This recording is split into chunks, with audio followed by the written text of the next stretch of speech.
So, Android update here with a special new gamepad that is about to come out in a couple of weeks, months.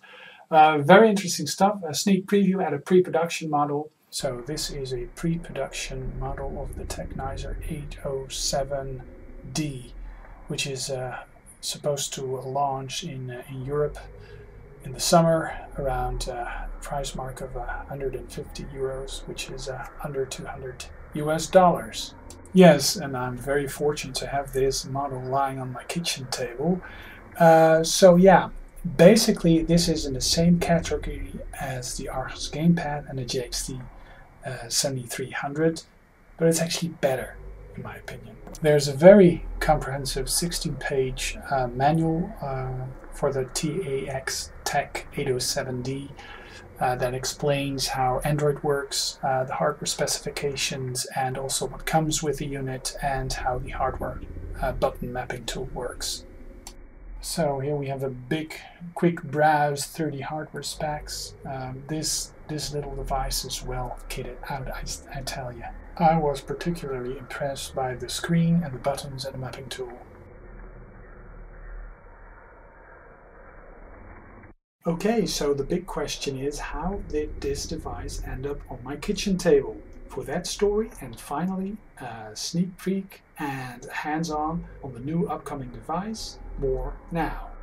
So yeah, what happened? Well, I've been making some YouTube videos on these type of devices, the Joy-It Smart Stick or the HD Smart TV.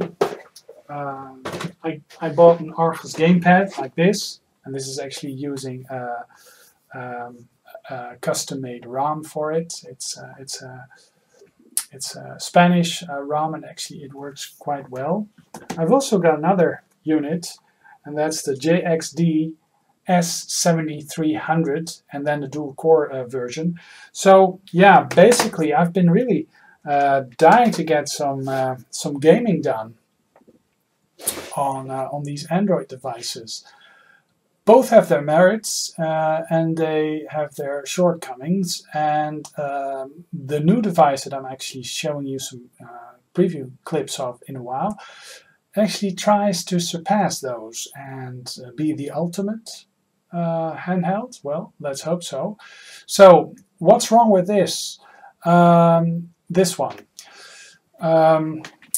Well, the Archos has a very low battery life. If you use it to the max with PlayStation emulation, battery life is maximum 3 hours. You know, it's not the best. What else? The analog knobs, they're very small. They do have a texture on them, but they are kind of stiff. So playing a game with it can be rather strenuous at times. But moving to the D-pad, you can actually see that it is 4 buttons. Well, we've all been gaming with something like this. Oh, I believe the PlayStation has turned on. We've all been playing with something like this, where there's analog knobs, action buttons, shoulder buttons. The thing is, with the PlayStation and a lot of other real consoles, this actually consists of a single piece of plastic and not 4 separate buttons like this appears actually to be. Making it a single button makes it possible to hit diagonals quite easily. Failing to do so results in something that's not really a thumb pad at all and doesn't really work in games. Sadly, Archos has done that. They are separate buttons, so you know it's not the best. You really can't use it as a real thumb pad. Well, the new JXD console that I'm actually going to review quite soon. Put a lot of load of software on it and some emulators. The JXD console actually tries to improve on that by actually incorporating something that is very much like a real thumb pad. A single piece of plastic, making it possible to hit the diagonals. If you look at the design of the Wii U controller, this looks surprisingly similar. I mean, very, very similar. The downfall with this device is actually that this and this is soldered in on the same logical places in the motherboard. So this basically is more or less a digital analog thumb pad. You know, it's actually the same, which is not a good thing. Perhaps they can really turn it into a real analog stick. I think they can actually with the mapping tool, but still, it's not really how you should go about things. They did improve on the buttons over the Archos Gamepad because these are really really nice action buttons that are very similar to those found on the Nintendo tools.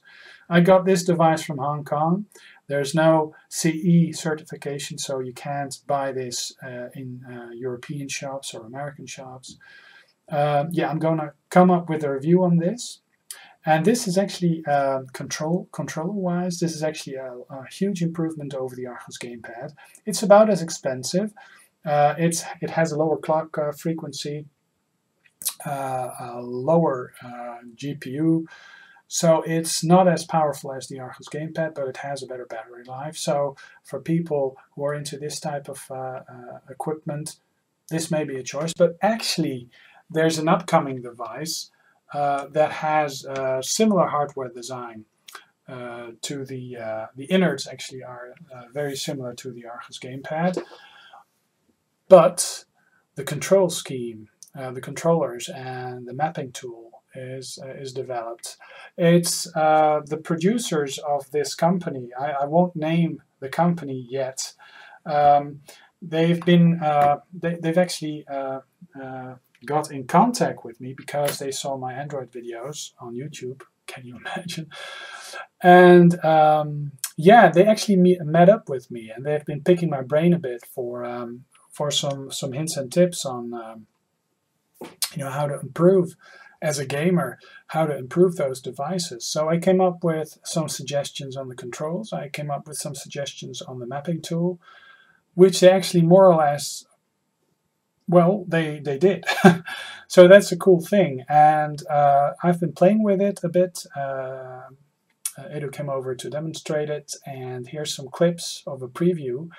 And I'm actually going to receive a production model, a pre-production model, or a production model, production run, that I'm going to give a full review. And the tablet is also a 7-inch tablet. It has a better screen than the Archos Gamepad with a much wider viewing angle. This also has a wide viewing angle, better. It's a flush screen where the touch hardware is actually integrated into the screen. Very nice. The pre-production model that I got to test actually has a huge ass battery that makes it last over a day and a half, full use.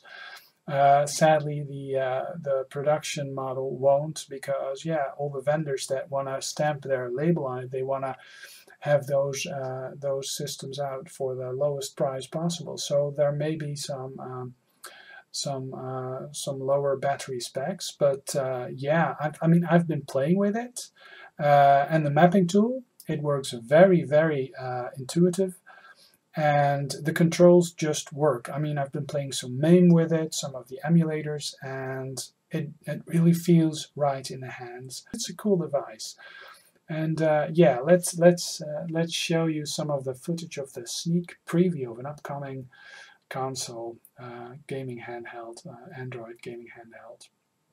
Okay, so here we have the mapping tool, and you can pull it up and you just drag and drop the buttons, much like the Archos Gamepad tool.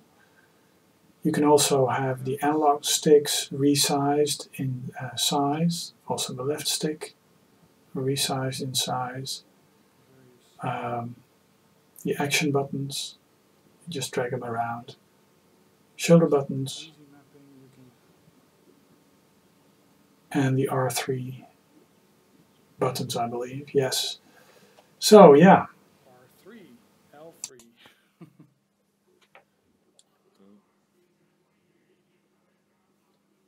Okay, you press save and you get to test all the buttons with the screen tester. Now here I'm trying to test this touch screen, but yeah, you can actually see here that the analog stick makes a full circle, makes full circles.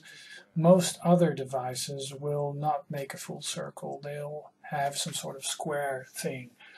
And here you can actually see how the thumb pad is mapped and how the shoulder buttons map. And they're all mapped individually and they all can be pressed at the same time. So that's very, very cool. They really did a great job at reading out the keys, ironing out the thing that on the Archos you had buttons cancelling each other out. So yeah, you don't have that on this device. Very cool. The graphical user interface also has a screen capture function, and here we test the Unreal Engine Epic Citadel, which was previously only available on iOS, but now is also available on Android, and it really shows the use of the two analog sticks well. So the mapping tool actually saves profiles of various programs, and here you can actually see that it already mapped on the appropriate buttons.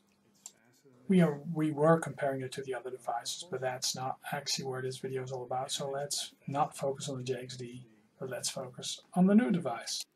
So here you can actually see how bright the screen is and how nice the buttons actually work with this game. I believe the analog implementation of this game actually is more or less an on-off setting.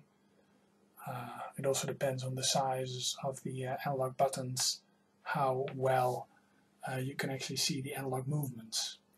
So this is going to be supplied to various vendors, I guess, various producers. So there will be a different label on it. Yep. Depending on the vendors, different software on it, but the mapping tool will be there. And easy mapping tool. A very easy mapping tool. Yes, I think it works better than the Archos Gamepad mapping tool. And way better than the JXD mapping tool. Zo, nou ja, laten we eventjes ja. And it has cooling. These are larger grills than the definite version will have. Rear view camera, that is optional for vendors that want a high profile HDMI. What is it? USB host. On-off. On-off. And it has all the buttons that a 6-axis PlayStation 3 controller also has. And that cannot be said by any other. And there's a rear view, yeah, and a small reset and an optional rear view camera. You did a smart thing with the headphone jack, which is on the bottom of the device. If it's on the top of the device, it sticks out and you have that wire dangling down and it often breaks. So the device also has a very nice flush finish touch screen, high quality with a big viewing angle. It's a very high quality touch screen. So yeah. Easy D-pad. Yes, this is one piece, so it's easy to hit diagonals. This is going to be textured, and yeah, this is the infamous L3 and R3. So yeah. So this device has a better build quality than the Archos and the JXD, and I think it's worth checking out.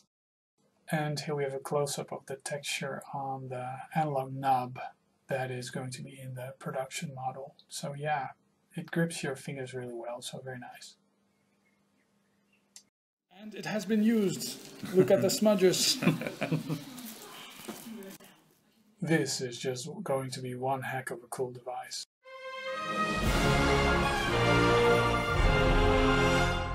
So indeed, more on this device soon.